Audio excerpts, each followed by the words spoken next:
स्वागत है आप सभी प्यारे बच्चों का। मैं राजीव।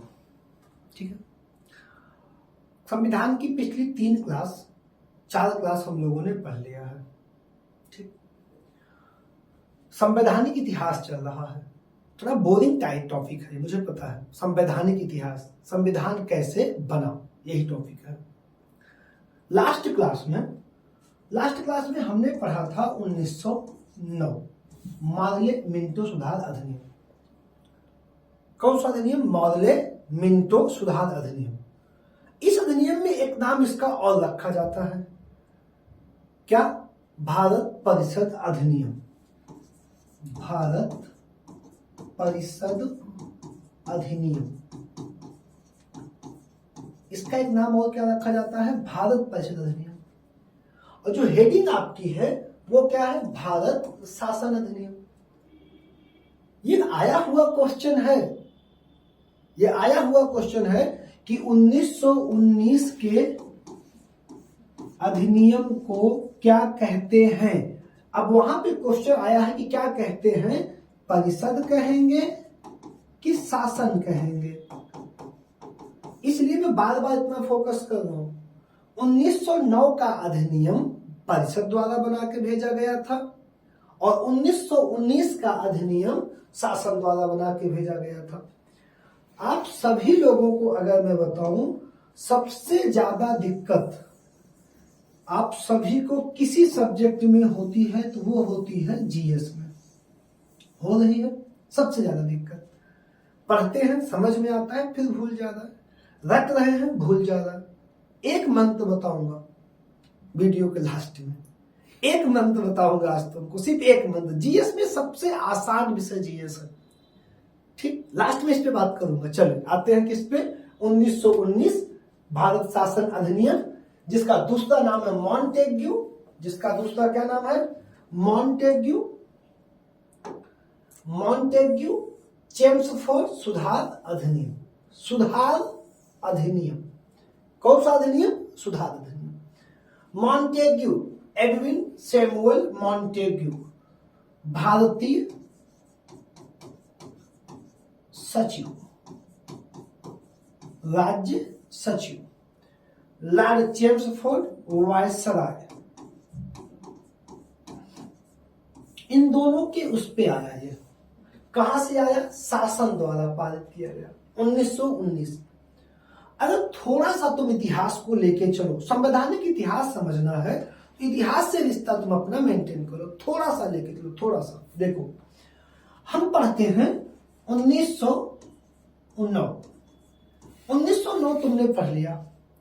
अगर हम इसके बाद तुमसे बहुत इंपॉर्टेंट इतिहास की घटना की चर्चा करें तो दूसरी घटना है 1911, तीसरा दिल्ली दरबार। 1911 तीसरा दिल्ली दरबार, जिसमें क्या हुआ? कलकत्ता से राजधानी दिल्ली घोषित हुई और पहली बार जनगण मन गाया गया। ये क्रम मेंटेन करते चलो, क्रम मेंटेन करना सीखो वस्तु।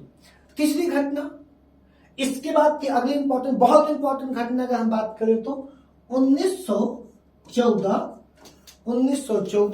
प्रथम विश्व युद्ध की शुरुआत।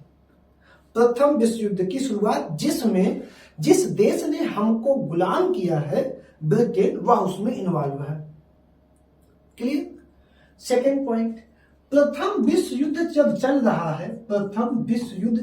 है, शुरू हो गया, तो उनको बड़े पैमाने पे, ब्रिटिश देश को बड़े पैमाने पे सेना चाहिए थी। क्या चाहिए थी? सेना चाहिए थी। अब भारत में जो जनता है, भारतीय जनता है, वो ब्रिटिशों से इतनी खुश नहीं है या उनके प्रभाव में अब उतनी नहीं थी कि वो जाए उनके कहने पे। इसी बीच गांधी जी 1915 में अफ्रीका से भारत आएंगे। यहां भी एक क्वेश्चन बनता है, भारतीय प्रवासी भारतीय दिवस। अफ्रीका से भारत आएंगे। कब आएंगे? 1915 में। 1915 में गांधी जी अफ्रीका से भारत आएंगे और गांधी जी सभी भारतीयों से अपील किया, क्या करने के लिए? युद्ध में भाग लेने के लिए। युद्ध में भाग लेने के लिए क्या किया? अपील किया। गांधी जी ने आए और गांधी जी ने भारतीयों को युद्ध में भाग लेने के लिए क्या किया? अपील किया। गांधी जी के कहने पे बड़ी संख्या में भारतीयों ने युद्ध में भाग लिया। किस सौदे के तहत, किस बात के तहत कहा गया कि जब युद्ध समाप्त हो जाएगा तो हम भारत को आजाद कर देंगे, इसी बात के तहत ये बात क्लियर कर दी गई। अब इसमें गांधी जी को उपाधि मिली, ठीक है, बाकी यहाँ पे इतिहास का टॉपिक बात नहीं करेंगे। अब 1916 अगर हम इंपॉर्टेंट घटना लेके चले 9 के बाद, तो कांग्रेस का लखनऊ समझौता। कांग्रेस का लखनऊ समझौता, दोनों समझौते हैं, गरम दल मुस्लिम लीग कांग्रेस, ठीक। और 1918 में फाइनली 1918 में क्या हुआ, 1918 में विश्व युद्ध समाप्त हो गया। 1918 में विश्व युद्ध जब समाप्त हो गया, तब फिर भारतीयों ने कहा कि भैया आजादी, क्योंकि इसी बात पे हम लोगों ने समर्थन किया था कि हमें आजाद कर दिया जाएगा, लेकिन हमें आजाद नहीं किया गया। जब नहीं आजाद किया गया तो आजादी। तो 1919 में एक अधिनियम आया, ब्रिटिश संसद के द्वारा अधिनियम भेजा गया, भारतीय सचिव, भारतीय राज सचिव और किसके नाम से, वायसराय के नाम से, मॉन्टेग्यू चेम्सफोर्ड सुधार अधिनियम। और इस अधिनियम में कुल मिला के एक लाइन अगर मैं कहूं, इसमें सिर्फ एक बात कही गई कि अभी भारत आजादी के लायक नहीं है। आज के 10 वर्ष बाद एक आयोग आएगा, साइमन कमीशन, जो ये तय करेगा, जो अपनी रिपोर्ट प्रस्तुत करेगा, भारत का सर्वेक्षण करेगा। उस कमीशन में दोनों देश के लोग होंगे, मतलब ब्रिटिश भी होंगे, भारतीय भी होंगे। वो अपनी रिपोर्ट को प्रस्तुत करेगा और प्रस्तुत करने के बाद जो स्थिति होगी देखा जाएगा, ठीक, 10 वर्ष बाद। अब भारत में अगर इतिहास, आधुनिक भारत का इतिहास रिश्ता रखोगे, घोर निराशा का समय है, घोर निराशा का समय, मतलब आजादी की आशा टूट गई। 1920 में गांधी जी असहयोग शुरू करेंगे, 1919 में जलियांवाला हो गया, रोलेक्ट के खिलाफ आया ना, रोलेक्ट एक्ट। इधर 1920 में असहयोग शुरू हुआ, सफल नहीं रहा चौरी चौरा के कारण। यहाँ पे बहुत से लोग गांधी जी को भला बुरा कहते, लेकिन गांधी जी अपनी जगह पे सही थे, असहयोग वापस ले लिया गया। फिर स्वराज्य पार्टी गठन वगैरह वगैरह, हम इतिहास में बहुत डीपली बात करेंगे। यहाँ पे आप क्रम देखिए, यहां तक का क्रम देखा, क्लियर हुआ। तो यहां पे एक अधिनियम आया, भारत शासन अधिनियम 1919। कौन सा अधिनियम आया, भारत शासन अधिनियम 1919। यह अधिनियम किसके नाम से आया, यहाँ पे ये दोनों पॉइंट क्वेश्चन रहे एग्जाम में कि वहां पे मॉन्टेग्यू कौन है, तो भैया मॉन्टेग्यू कौन है, मॉन्टेग्यू है भारतीय सचिव, और चेम्सफोर्ड क्या है, वायसराय। चेम्सफोर्ड क्या है, वायसराय, चेम्सफोर्ड वायसराय है। अब इसमें पॉइंट आपको जो सबसे डीप नोट्स में लिखवा रहा हूं, सबसे डीप संविधान पढ़ाने की कोशिश कर रहा हूं, इसमें पॉइंट आपका होगा जो आप लिखेंगे, लिखिए, यह अधिनियम संवैधानिक सुधार की, लिखेंगे, यह अधिनियम संवैधानिक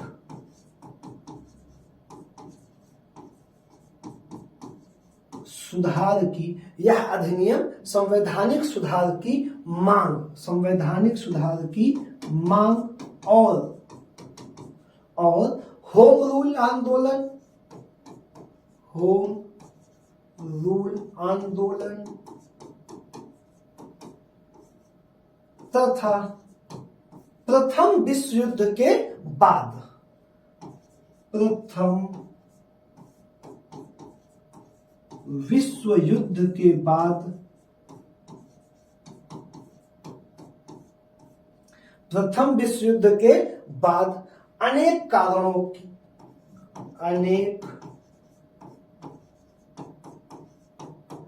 कारणों की वजह से पारित किया गया, पारित किया गया। पॉइंट क्लियर, आप एक बार देख लीजिए, ठीक, क्लियर। चलिए आगे बढ़ते हैं तो नेक्स्ट पेज पे।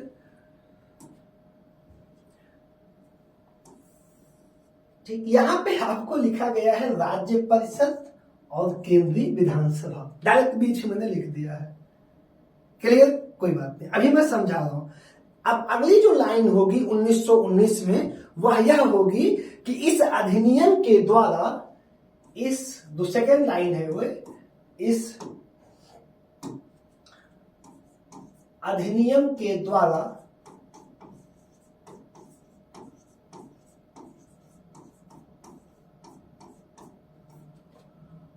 भारत के प्रांत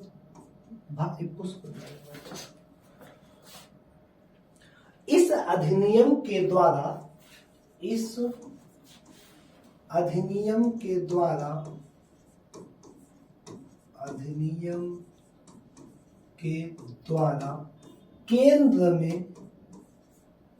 केंद्र में द्विसदनीय विधायिका की स्थापना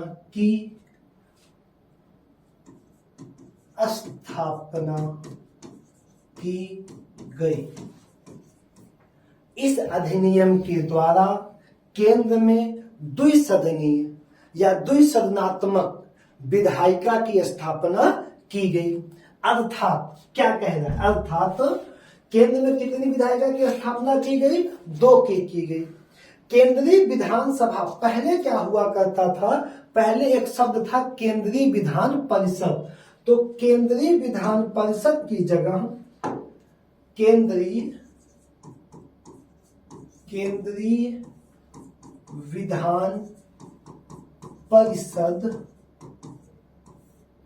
विधान परिषद की जगह राज्य परिषद ने ले लिया। केंद्रीय विधान परिषद की जगह किसने ले लिया? राज्य परिषद ने ले लिया। और विधानसभा की जगह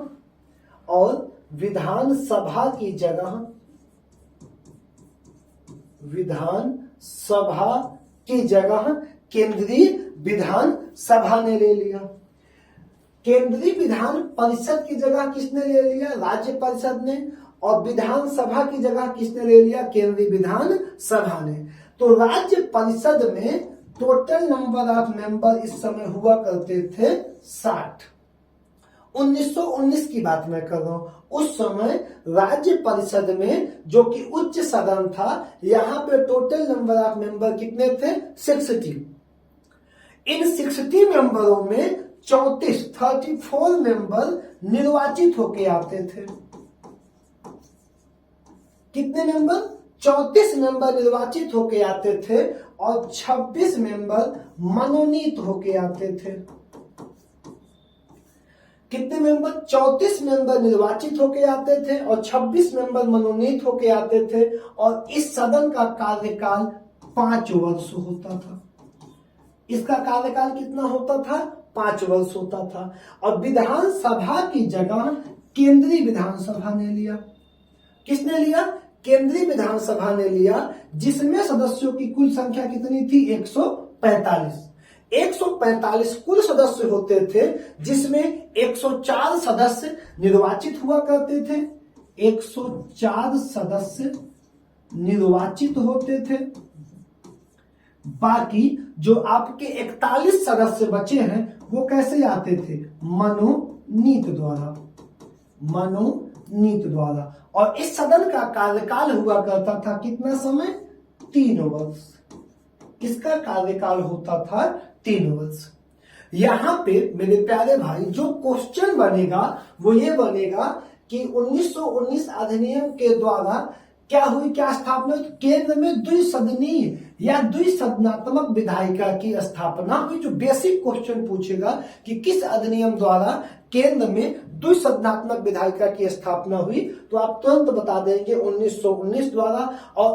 और जीप एग्जाम में हम जाना चाहते हैं तो केंद्रीय विधानसभा की जगह किसने लिया? राज्य परिषद ने। 1919 में कितने मेंबर थे आप बता देंगे पूरा कंप्लीट। ठीक, अगला पॉइंट जो हमारा है,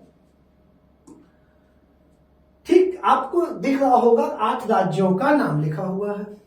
लिखा है 8 राज्यों का नाम: पंजाब, असम, बंगाल, बिहार, उड़ीसा, मध्य प्रदेश, संयुक्त प्रांत, बॉम्बे और मद्रास। ये कब की बात है? 1919 की। एक लाइन तुम्हें लिखना है कि इस अधिनियम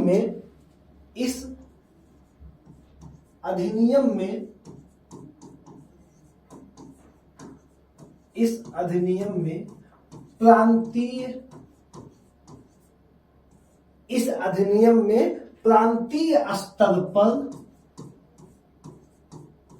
प्रांतीय स्तर पर कार्यपालिका के लिए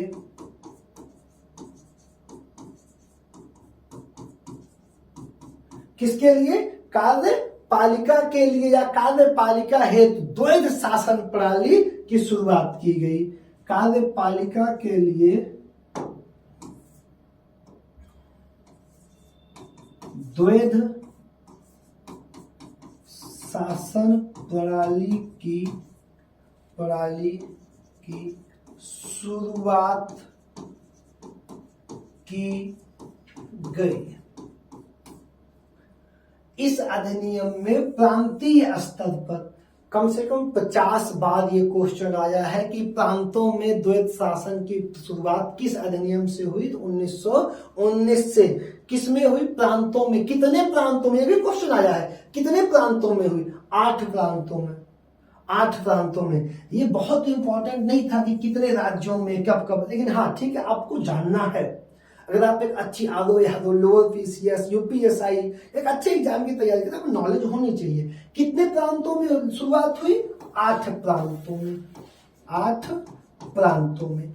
8 प्रांतों में किसकी शुरुआत हुई? 8 प्रांतों में शुरुआत हुई, द्वैध शासन प्रणाली की शुरुआत हुई। अगला पॉइंट हम देखते हैं। अब यहां पे अगला पॉइंट हम आपको बताएं, आरक्षित विषय, आरक्षित विषय और हस्तांतरित विषय। ये क्या लिखा है? आरक्षित विषय, हस्तांतरित विषय। ये लाइन नहीं समझ में आई, डायरेक्ट क्या लिख दिया गया है। तो अब आप समझिए, 1919 ईस्वी की जो एक्ट आया है, इसकी मुख्य विशेषता क्या है? 1919 ईस्वी के एक्ट की मुख्य विशेषता यह है कि प्रांतों में द्वैध शासन की स्थापना की गई। कितने प्रांतों में? 8। इसके पहले मैंने उस लाइन को कर दिया, जिसमें जहां पे द्वैध शासन बना, 2 ग्रुप द्वारा किया जा रहा शासन। ये बहुत दिमाग का काम था। दायित्व और फायदा, लाइबिलिटी और असेस्ट को बांट दिया गया। जहां पे फायदा था वो वर्ग चला गया ब्रिटिश ग्रुप में, और जहां पे दायित्व था वो हल्का फुल्का भारतीय ग्रुप में डाल दिया गया, बहुत ज्यादा नहीं। आप बात को समझिए। जिसमें इस अधिनियम में केंद्रीय और प्रांतीय विषयों को बांट दिया गया। द्वैध शासन प्रणाली की शुरुआत हुई, जिसमें केंद्रीय, आप एक सूची पढ़ते होंगे, राज्य सूची, संघ सूची, समवर्ती सूची, उसकी नींव यही शुरू हो गई है। विषयों को किसमें बांट दिया गया? प्रांतीय विषय में और केंद्रीय विषयों में बांट दिया गया। और प्रांतीय विषयों के 2 भाग बनाए गए। सबसे पहले क्या किया गया? केंद्रीय और प्रांतीय विषयों को, केंद्रीय और प्रांतीय विषयों को बांट दिया गया।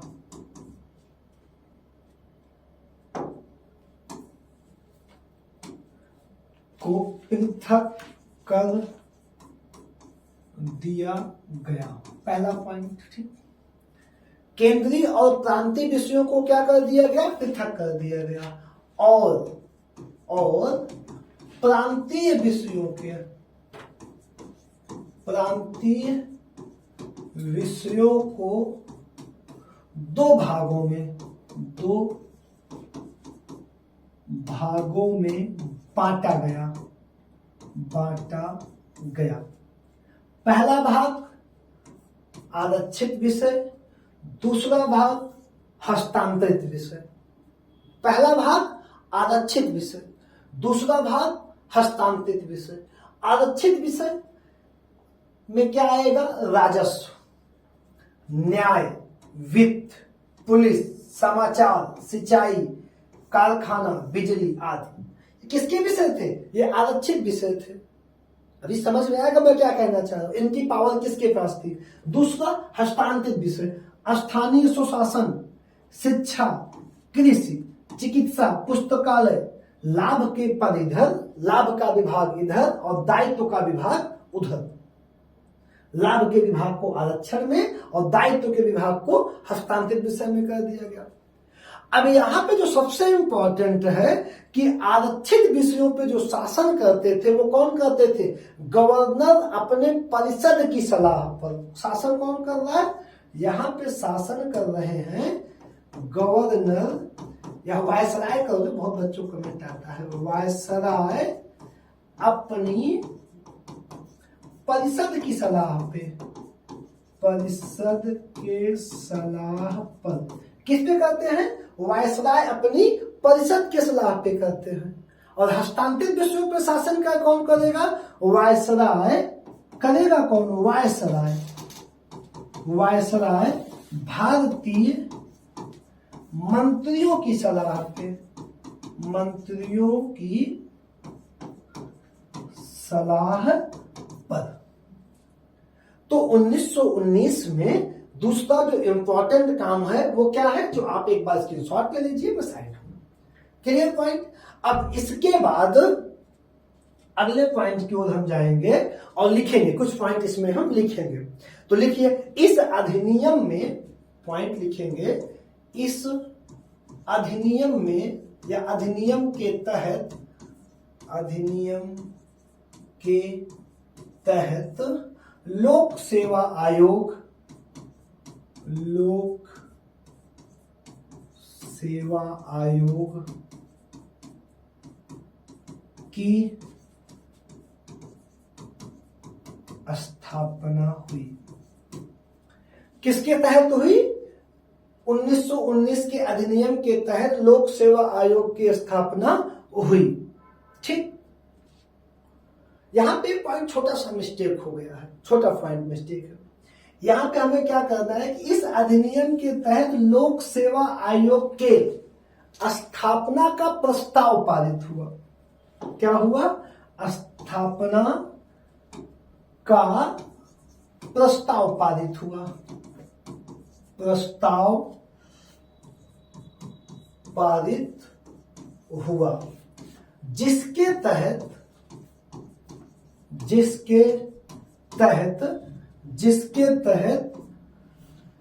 1926 में, जिसके तहत कब? 1926 में केंद्रीय लोक सेवा आयोग, लोक सेवा आयोग का गठन हुआ। जिसके तहत केंद्रीय लोक सेवा आयोग का गठन हुआ या गठन किया गया। कब? अब यहां पे प्रस्ताव किसमें पारित हुआ? 1919 में। और गठन कब हुआ? 1926 में। किसका? केंद्रीय लोक सेवा आयोग का। अब अगर एक पॉइंट तुमको थोड़ा सा पीछे याद हो, मैं तुम्हें पढ़ाया था 1909, याद है? हल्का सा पीछे चलो। 1909 में बात कही थी सांप्रदायिक निर्वाचन, जिसमें सांप्रदायिकता के आधार पर निर्वाचन प्रारंभ हुआ। और सबसे पहले पृथक निर्वाचन मंडल या अलग निर्वाचन मंडल जो बना मुसलमानों को 1909 में दे दिया गया, जिसको 1919 में उसी को बढ़ाते हुए, उसी शब्द को बढ़ाते हुए, उसी सांप्रदायिक निर्वाचन को बढ़ाते हुए किस किस जातियों को छूट मिली? सिखों, भारतीय ईसाइयों, सिख, भारतीय ईसाई, आंग्ल भारतीय, सिख, भारतीय ईसाई और आंग्ल भारतीय के लिए भी पृथक निर्वाचन मंडल का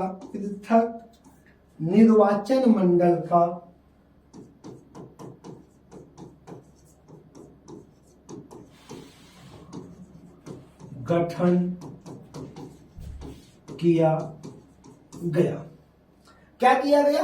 पृथक निर्वाचन मंडल का गठन किया गया। अगली लाइन होगी, इस अधिनियम के अंतर्गत, इस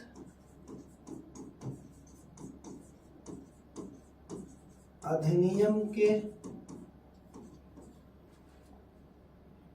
अंतर्गत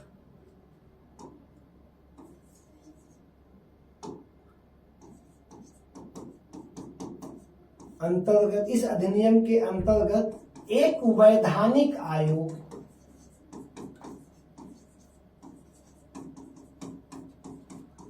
के गठन की बात की गई।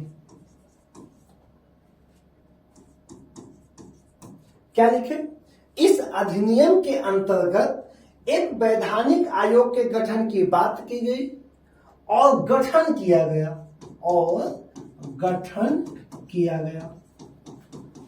जो कि 10 वर्ष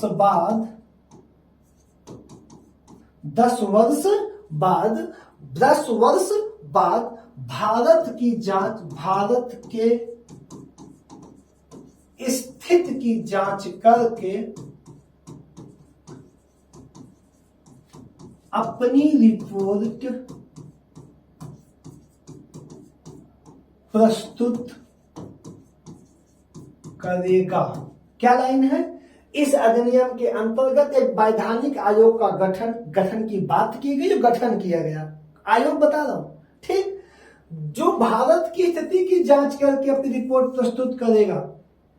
वही मेन पॉइंट यही है इनका। कौन सा? कि 1900 विश्व युद्ध के बाद आजादी देना है, लेकिन आजादी नहीं दी गई। तो क्या कहा गया कि भैया 10 साल बाद एक आयोग आएगा जो पूरे सिस्टम भारत की व्यवस्था स्थिति को देखेगा और वो रिपोर्ट प्रस्तुत करेगा जब द्वितीय में लंदन में, तो उसी के अनुसार आपकी व्यवस्था तय की जाएगी। कौन सा आयोग? Simon commission.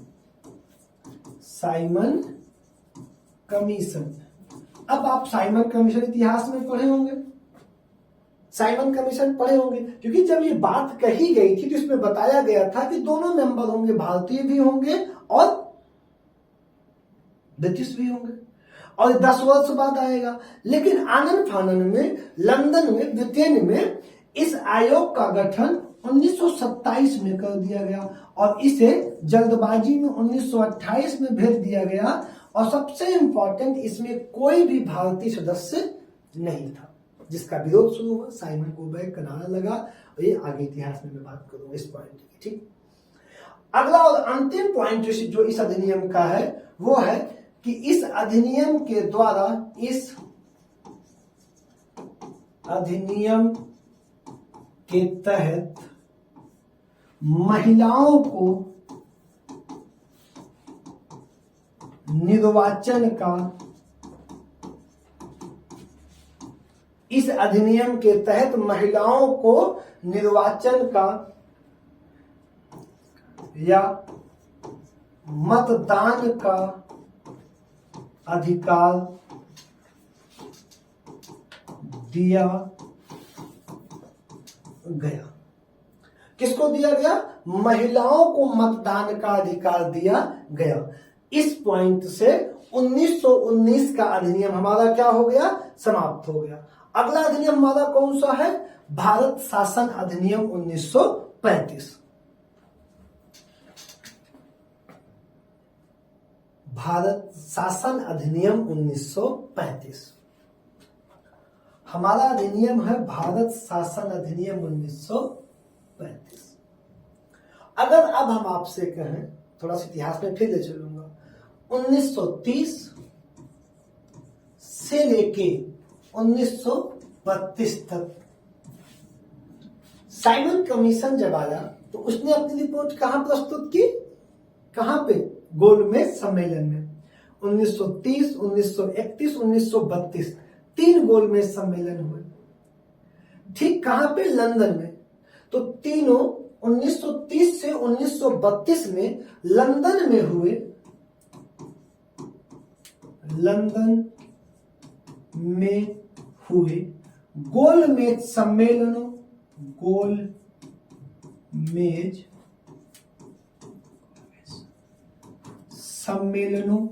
क्या? लंदन में हुए गोलमेज सम्मेलनों में संवैधानिक सुधार से को लेकर संवैधानिक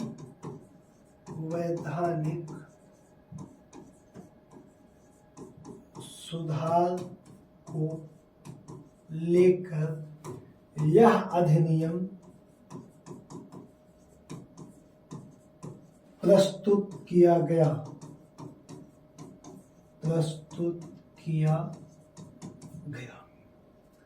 क्या पॉइंट हो गया कि 1930 से 1932 में लंदन में हुए गोलमेज सम्मेलनों में संवैधानिक सुधार को लेकर, किसको लेकर? संवैधानिक सुधार को लेकर यह अधिनियम प्रस्तुत किया गया। कौन सा? 1935। पहली बात लाइन क्लियर। सेकंड, जो इसकी सबसे सेकंड और इंपॉर्टेंट लाइन है, यह अधिनियम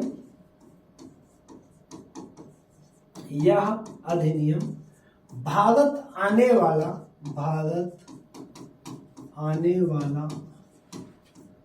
सबसे लंबा प्रलेख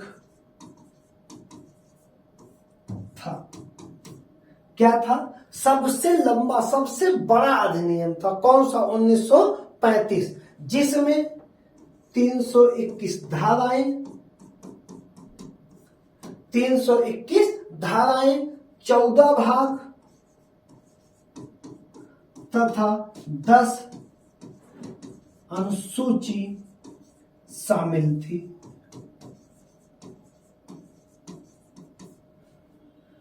यह अधिनियम भारत आने वाला सबसे लंबा प्रलेख था अभी तक 1935, जितने से आज 1773 से लेके, जिसमें 321 धाराएं, 14 भाग तथा 10 अनुसूचियां शामिल थी। ठीक, ये तो इसके बारे में बात कर लिया कि क्यों आया और इसकी विशेषता क्या है। अब इसके पॉइंट पे जब हम बात करेंगे, इसमें क्या क्या पॉइंट थे, तो आप देखिए। पहला पॉइंट जो सबसे इंपॉर्टेंट था, नंबर 1, कि प्रांतों से, कहां से? प्रांतों से द्वैध शासन की समाप्ति कर दी गई। कब? 1935 में। तो पहला पॉइंट है कि प्रांतों से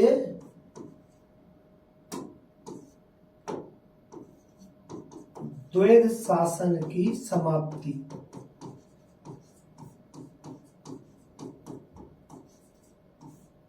कहां से? प्रांतों से द्वैध शासन की समाप्ति।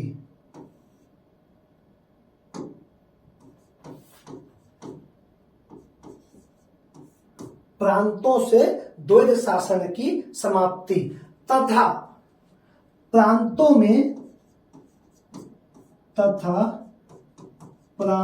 में उत्तरदायी सरकार की स्थापना। पहला और इंपॉर्टेंट पॉइंट क्या है कि प्रांतों से द्वैध शासन की समाप्ति। ये इंपॉर्टेंट, बहुत बार क्वेश्चन बना है। सेकेंड पॉइंट क्या है? सेकेंड पॉइंट देखिए, आपको 3 सूचियां दे दी गई है, अभी भी आप इसको पढ़ रहे होंगे। ठीक, तो सेकेंड पॉइंट है केंद्र में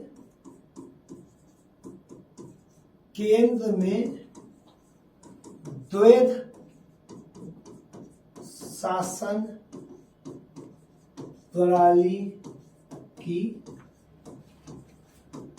शुरुआत। प्रांतों से द्वैध शासन की समाप्ति और केंद्र में द्वैध शासन प्रणाली का प्रारंभ। मतलब अर्थात केंद्र और राज्य के मध्य शक्तियों का विभाजन। अर्थात केंद्र एवं राज्य के मध्य शक्तियों का विभाजन। केंद्र एवं राज्य के मध्य शक्तियों का विभाजन। 3 सूचियां बनाई गई। 3 सूचियां, ये केंद्र की सूची बनाएगी, संघ सूची, जिसमें कितने विषय उस समय थे 1935 में? 59 विषय। कितने विषय थे भाई? 59 विषय। दूसरी सूची कौन सी बनी? प्रांत सूची, 54 विषय। और तीसरी सूची बनी समवर्ती सूची, 36 विषय। अगर आप एसआई का सपना देख रहे हैं तो प्रत्येक एग्जाम, प्रत्येक सेट में आप एसआई 17 देखिए, 21 देखिए, प्रत्येक एग्जाम के प्रत्येक दिन में एक नया क्वेश्चन यहां से आया कि कौन सा विषय किस सूची का है। अति महत्वपूर्ण टॉपिक है, अति महत्वपूर्ण टॉपिक है। अब यहाँ पे जब मैं आपसे बात करने आऊंगा संवैधानिक भारतीय संविधान के स्रोत की, भारतीय संविधान के स्रोत की, यही पॉइंट में बात करूंगा कि समवर्ती सूची राष्ट्रवादी ऑस्ट्रेलिया। मेरी बात समझ में आई? कहां से ली गई? ऑस्ट्रेलिया से ली गई। भैया ये तो 1935 में है। संघ सूची प्रांत सूची कहां से ली गई? आप बताते हैं अमेरिका से, लेकिन 1935 में है, क्योंकि वहां पे चीजें पहले से चल रही थी। हमने कहां से अडॉप्ट किया, वहां से बात करेंगे इस पे वहां पे। अब यहाँ पे क्या किया गया? केंद्र में द्वैध शासन प्रणाली की शुरुआत, अर्थात केंद्र राज्य में शक्तियों का बंटवारा, शक्तियों का बंटवारा हो गया। अब तीसरा और अगला महत्वपूर्ण पॉइंट हम लिखेंगे, अखिल भारतीय संघ की स्थापना। अखिल भारतीय संघ की स्थापना, ये कैसे हुई? अखिल भारतीय संघ की स्थापना कब हुई? 1935 में। कैसे? तो भैया 11 प्रांत और 6 कमिश्नरी, 11 प्रांत और 6 कमिश्नरी मिला के, और स्वेच्छा से जो देशी रियासतें मिलना चाहिए, स्वैच्छिक थी उस समय भी, इनको सबको मिला के क्या बनाया गया?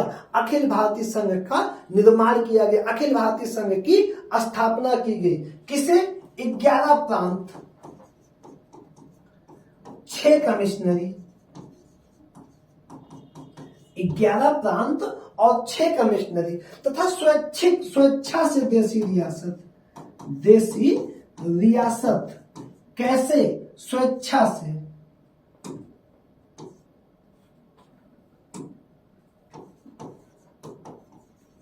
स्वेच्छा से, चाहे तो आए चाहे तो ना आए, इनको मिला के क्या बनाया गया? भारतीय संघ की स्थापना की गई। Clear point? अगला पॉइंट है मेरे भाई, अगला पॉइंट है बर्मा को भारत से अलग कर दिया गया। अगला महत्वपूर्ण पॉइंट इस अधिनियम का है, बर्मा मतलब म्यांमार को भारत से अलग कर दिया गया।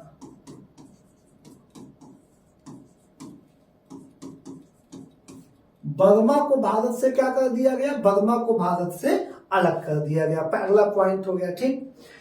और दूसरा अगला पॉइंट, 1935 के अधिनियम में बर्मा को भारत से अलग कर दिया गया। अगला पॉइंट, 11 राज्यों में से, उस समय जो राज्य थे 11 राज्यों में से 6 राज्यों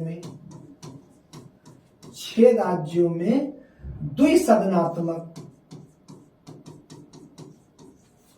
द्विसदनात्मक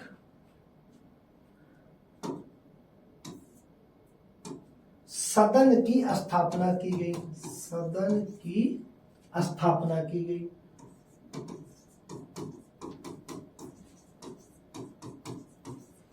किसकी स्थापना की गई? 11 राज्यों में से 6 राज्यों में द्विसदनात्मक व्यवस्था की शुरुआत की गई। अब वो 6 राज्य कौन कौन से हैं?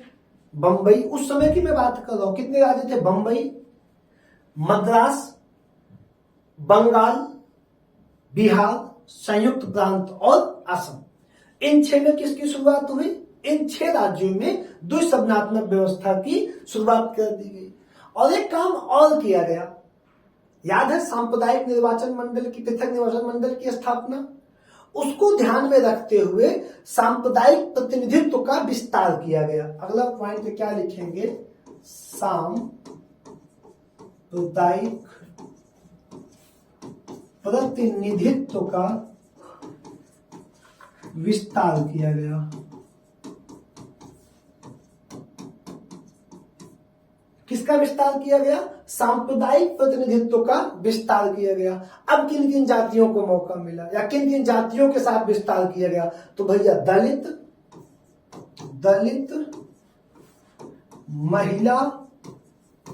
दलित महिला और मजदूर वर्ग के लिए पृथक निर्वाचन मंडल की व्यवस्था। पृथक निर्वाचन मंडल की व्यवस्था की गई। क्या की गई? पृथक निर्वाचन मंडल की व्यवस्था की गई। अगला पॉइंट, इसके बाद इसमें अगला पॉइंट है लोक सेवा आयोगों की स्थापना। लोक सेवा आयोगों की स्थापना कहां पे? केंद्र में भी और राज्य में भी।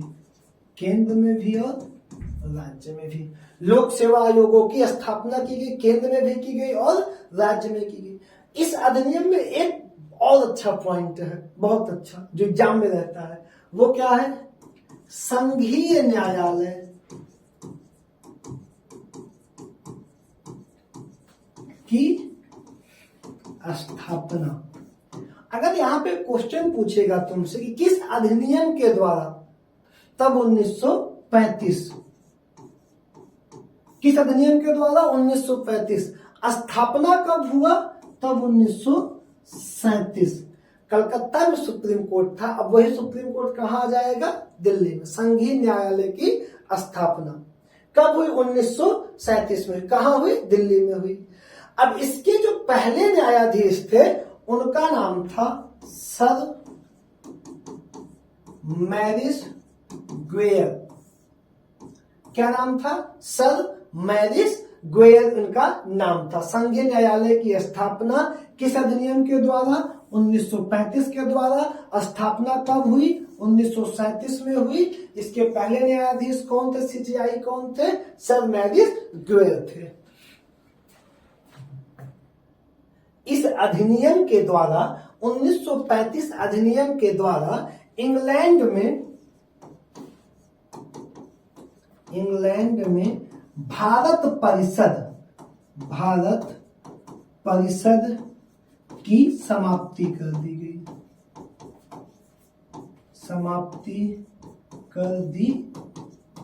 किसकी समाप्ति कर दी गई? भारत परिषद की। बनी कब थी? 1858 में, और 1935 में भारत परिषद की समाप्ति कर दी गई। एक या दो पॉइंट इसमें हमारे अच्छे और हैं, वो क्या? कि रिजर्व बैंक की स्थापना। रिजर्व बैंक की स्थापना। अगर पूछता है क्यों, तो आप बताएंगे मुद्रा एवं साख नियंत्रण के लिए। मुद्रा एवं साख के नियंत्रण के लिए भारतीय रिजर्व बैंक की स्थापना।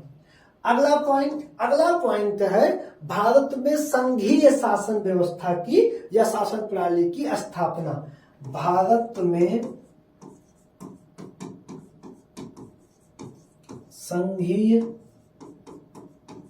शासन प्रणाली की स्थापना।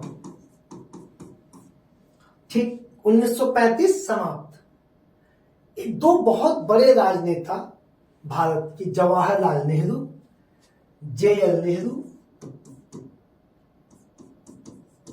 और दूसरे कौन है? मोहम्मद अली जिन्ना। इन दोनों ने क्या कहा इस अधिनियम को? ये क्वेश्चन भी था।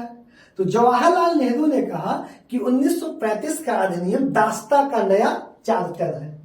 दास्ता का नया चार्टर है।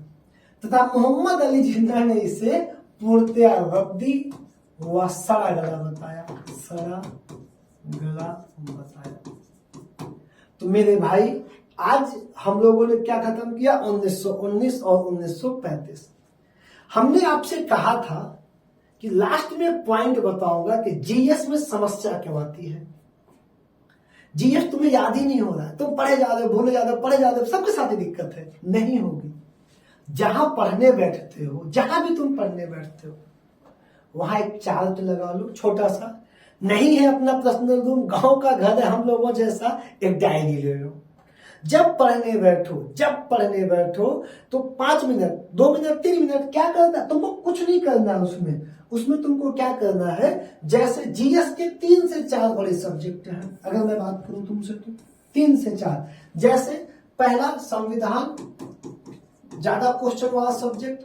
दूसरा इतिहास, बहुत मतलब ठीक ही ठाक सब्जेक्ट। और भूगोल, अर्थव्यवस्था, सामान्य विज्ञान।